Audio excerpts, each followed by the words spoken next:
Hello, everyone. Welcome back to the show. You are listening to Pod Studio, the place where we talk about life, language, and everything in between. I'm Alex. And I'm Emma. It is so good to be here with you today. How are you doing, Alex? I'm doing well, Emma, but I have to be honest with our listeners. This morning, I found it very hard to get out of bed. I just didn't feel like working. I didn't feel like recording. I was lacking that spark, you know? Oh, I know exactly what you mean. That is actually perfect because it leads right into our topic for today. Today, we are talking about why motivation comes and goes. Yes, this is such a common feeling. One day you are on fire. You want to learn English, you want to go to the gym, you want to cook a healthy meal, and then the next day, nothing. You just want to sit on the couch and watch TV. It's like a roller coaster, isn't it? Up and down. We think this topic is so useful for everyone listening because when you are learning a language, motivation is your best friend, but it is also very shy. It disappears when you need it most. That's a great way to put it. Motivation is shy. So today, we're going to dive deep into this. We want you to relax, maybe grab a cup of coffee or tea, and just listen. Don't worry about understanding every single word. Just try to follow the flow of our conversation. Exactly. Just let the English wash over you. We are going to share some stories, some tips, and hopefully by the end of this episode, you'll feel a bit better the next time you feel stuck. Before we start, if you want more fun English podcasts like this, hit the subscribe button right now and join our English learning family. It really helps us grow. So, Emma, let's start with you. When was the last time you felt like you completely lost your motivation? Honestly, last Tuesday, I signed up for an online photography course last month. I was so excited at first. I bought a new lens, I spent hours watching the first few videos, and I told everyone about it. But last Tuesday, I looked at my camera and I just felt tired. I didn't want to open the laptop, I didn't want to think about lighting or shutter speeds. That's the classic honeymoon phase, right? That means the very beginning of a project when everything feels new and exciting. But then the newness wears off. Exactly. The honeymoon phase is over, and then the real work starts. I think that is where most people quit. They think because they don't feel excited anymore, they must not like the hobby. But that's not true. It's just that the initial burst of energy has faded. I had the same thing with my Italian studies. In the first week, I was learning 30 new words a day. I was listening to Italian music in the shower. I was even trying to think in Italian. But by week 3, I started hitting the plateau. Oh, a plateau. That's a good word. Can you explain what that means for our listeners? Sure, a plateau is like a flat area on a mountain. You're climbing, climbing, climbing, and you feel like you're making progress. Then suddenly, everything becomes flat. You're still walking, you're still putting in the effort, but you don't feel like you're going higher. You don't see any improvement.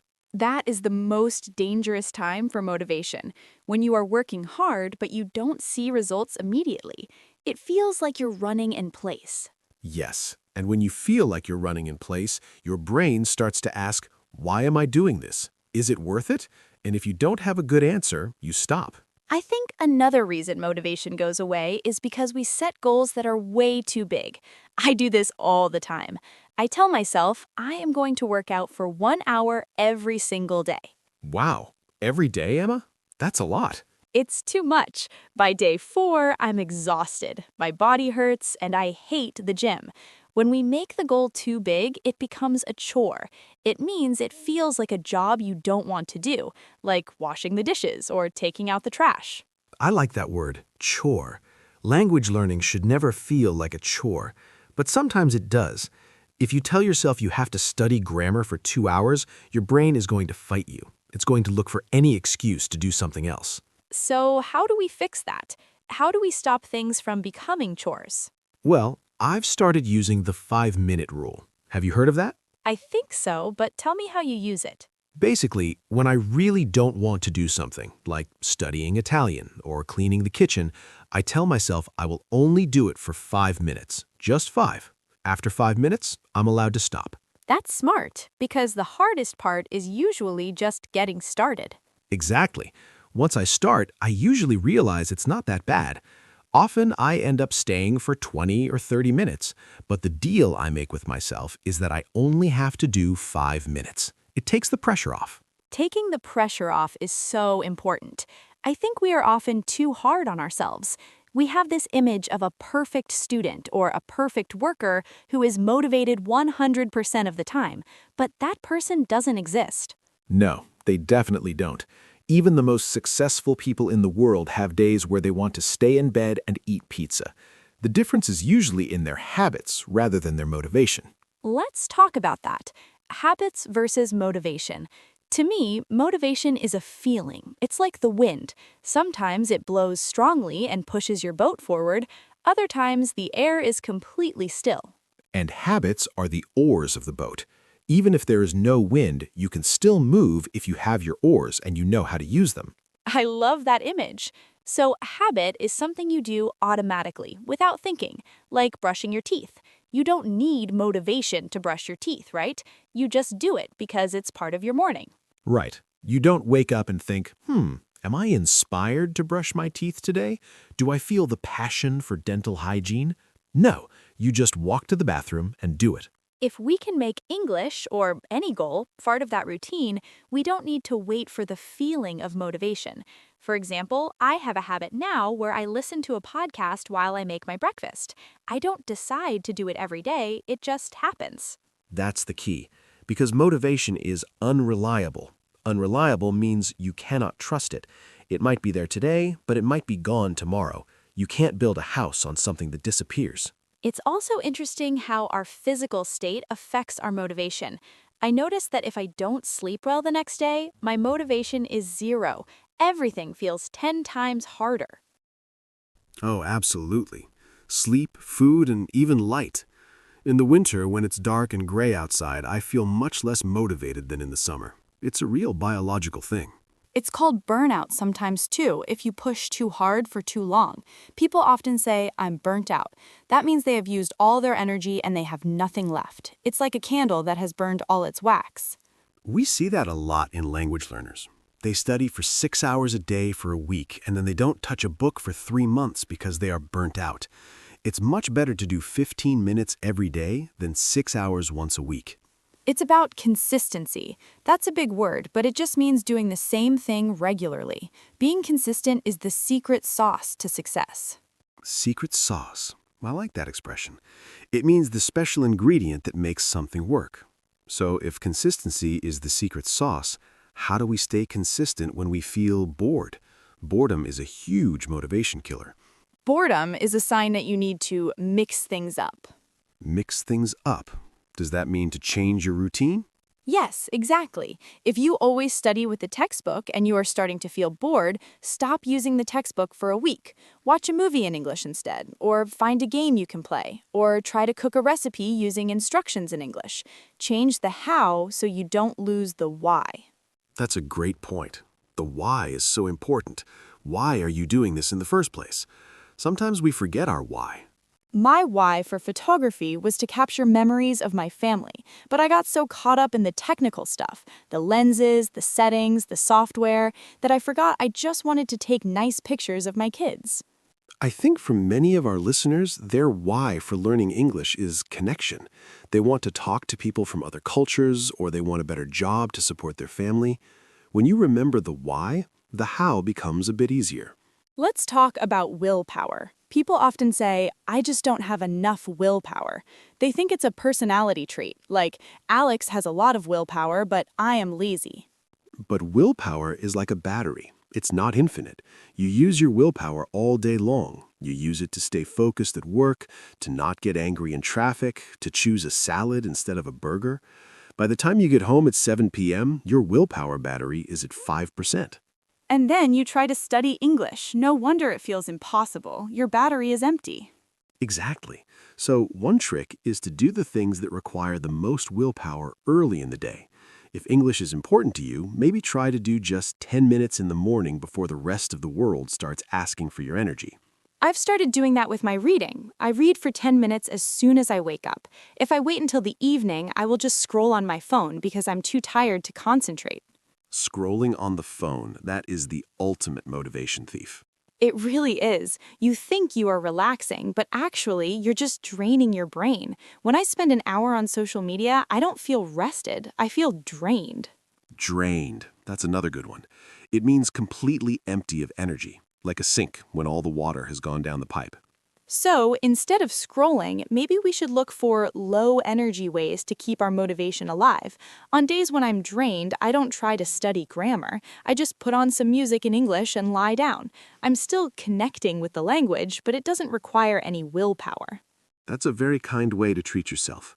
I think we need to be more gentle with ourselves. In many cultures, there's this idea that you must always be productive. If you are not working or learning, you're wasting time. I disagree with that so much. Rest is part of the process. If you don't rest, you can't be motivated later. It's like a pulse. It goes out and it comes back in. Action and rest. You know, I was talking to a friend who's a professional athlete. He told me that recovery is just as important as the training. If he just trains and never recovers, his muscles will break. Our brains are the same. If you just train your brain with English words all day and never give it a break, it will eventually stop helping you. So, let's recap a little bit of what we've talked about so far. We talked about the honeymoon phase, the plateau, and feeling burnt out. We also mentioned making things a chore versus a habit. And we talked about being drained and the 5-minute rule. I hope these words are becoming clear to everyone. They are very common when we talk about feelings and work. I want to ask you something, Emma. Do you think competition helps motivation? Like if you're studying with a friend? That's a tricky one. For some people, yes, it's called accountability. Accountability. That's a long word. It is. It basically means that someone else knows what you're supposed to do, so you feel a responsibility to do it. If I tell you, Alex, I'm going to take 5 photos today, and I know you will ask me about it tomorrow, I'm much more likely to do it. Because you don't want to tell me that you failed. Exactly. It's social pressure, but in a good way. But for other people, competition makes them stressed. They see someone else doing better than them, and they feel discouraged. Discouraged. That means you lose your courage or your confidence. You feel like you can't do it. Right. Like, if I see a professional photographer's Instagram, I might think, my photos are terrible. I should just stop. That is the dark side of comparison. I agree. I think the only person you should compare yourself to is the you from yesterday. That's a lovely sentiment. If you know one more word today than you did yesterday, you're winning. Exactly. Even if it's just one word, people often underestimate what they can do in a year, but they overestimate what they can do in a day. That is so true. We want everything now. We live in a world of instant gratification. Instant gratification. That means getting the reward immediately. Like when you buy something online and it arrives the next day, or when you post a photo and get likes instantly. But language learning is delayed gratification. You work now and the reward comes much, much later. It might take months or years to have a fluent conversation. Our brains aren't naturally good at waiting that long. So we have to trick our brains by giving ourselves small rewards along the way. Like a piece of chocolate after a study session? Hey, if it works, why not? For me, my reward is usually watching a YouTube video I like after I finish my Italian exercises. It's a bribe for my brain. Bribe. That's a funny word to use here. Usually a bribe is something illegal, like giving money to a police officer to avoid a ticket. But bribing yourself just means giving yourself a little treat to stay motivated. Exactly. If I finish this report, I can go for a walk in the park. It works. Do you think motivation is different for different people? Like, are some people just born motivated? I don't think so. I think some people are just better at managing their environment. For example, if you want to stay motivated to eat healthy, you don't keep cookies in the house. Ah, I see. So if you want to stay motivated to learn English, you make it easy to find your English books. Right. You put your book on your pillow so you see it when you go to bed. Or you change your phone's language to English. You make the environment work for you so you don't have to use your willpower battery as much. That makes so much sense. I notice that when my desk is messy, I don't feel motivated to work. But if I clean my desk the night before, I sit down the next morning and I feel ready to go. It's about removing friction. Friction is what happens when two things rub together and slow down. In life, friction is anything that makes a task harder to start. Like a heavy door that is hard to open. Yes, if your English book is at the bottom of a heavy box in the closet, that's a lot of friction. You probably won't open it. But if it's already open on your desk, the friction is gone. I love these hacks. They make big problems feel small because why am I not motivated is a huge, heavy question. It can make you feel like there is something wrong with you. But there isn't. Everyone feels this way. Even the teachers, even the experts. We all struggle with procrastination. Procrastination, the art of doing everything except the thing you are supposed to do. I am a professional procrastinator. I can find the most creative ways to avoid work. Oh, look, the leaves in the garden need to be organized by color. I should do that instead of writing my podcast script. Organizing leaves by color, that is extreme, but we all do it. We put things off. That's a common phrasal verb. To put something off means to delay it until later. I'll do it tomorrow is the most dangerous sentence in the English language. Because tomorrow never comes.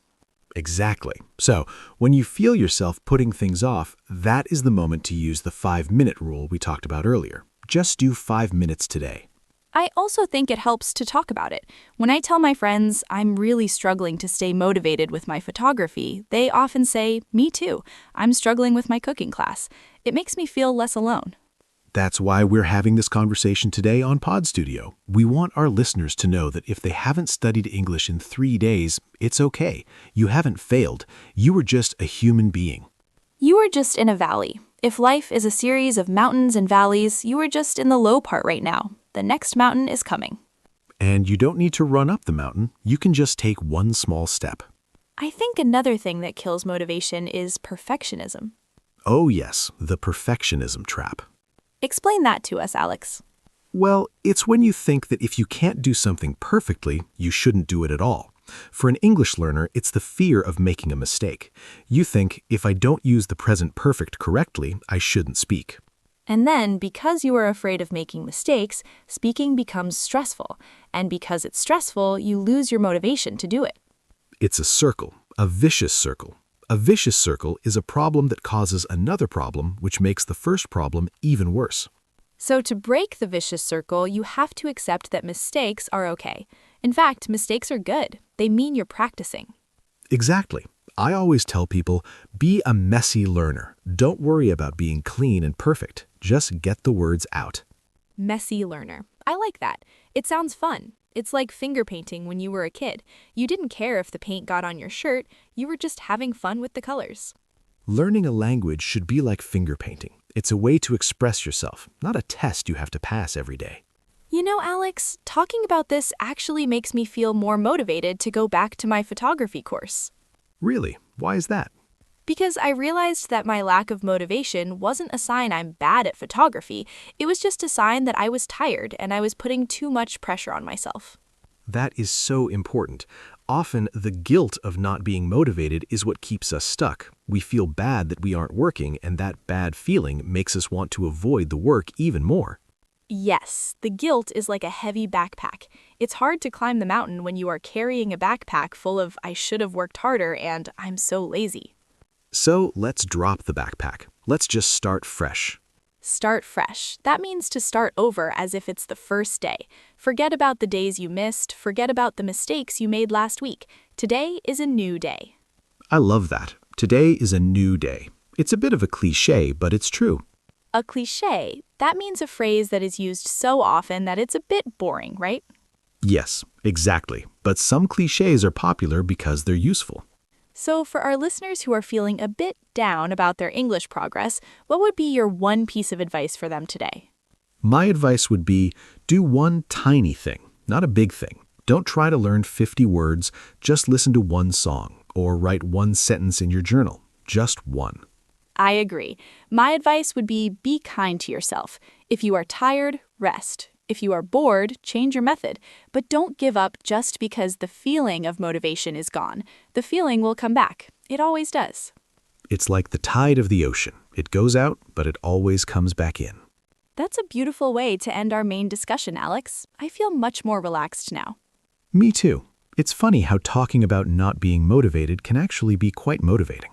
It's because we're being honest, and honesty is much more powerful than forced positivity. I agree. Well, Emma, it's been great chatting about this with you today. I think we've covered a lot of ground. We certainly have. We've talked about everything from honeymoon phases to vicious circles and habit ores. I hope everyone listening found something helpful here. Remember, you can always listen to this episode again if you want to hear those phrases in context one more time. Yes, repetition is another great way to learn without too much effort. Well, I think it's time to wrap things up for today. Already? The time went by so fast. It really did, but before we go, let's just take a second to reflect. Motivation isn't a superpower. It's just an emotion, and like all emotions, it's temporary. That's a great reflection. You don't need to be in the mood to do something important. You just need to show up. Showing up is 90% of the work. Exactly. Well, thank you so much for joining us here at Pod Studio today. It's been a pleasure. Thank you, Emma, and thank you to all our listeners. We really appreciate you spending your time with us. It's a big honor for us to be part of your English journey. We'll be back soon with more conversations, more tips, and more stories to help you learn naturally. Until then, take it easy. Don't push yourself too hard. And remember, if you only do 5 minutes today, you are still doing great. Goodbye, everyone. Bye-bye. See you next time at Pod Studio.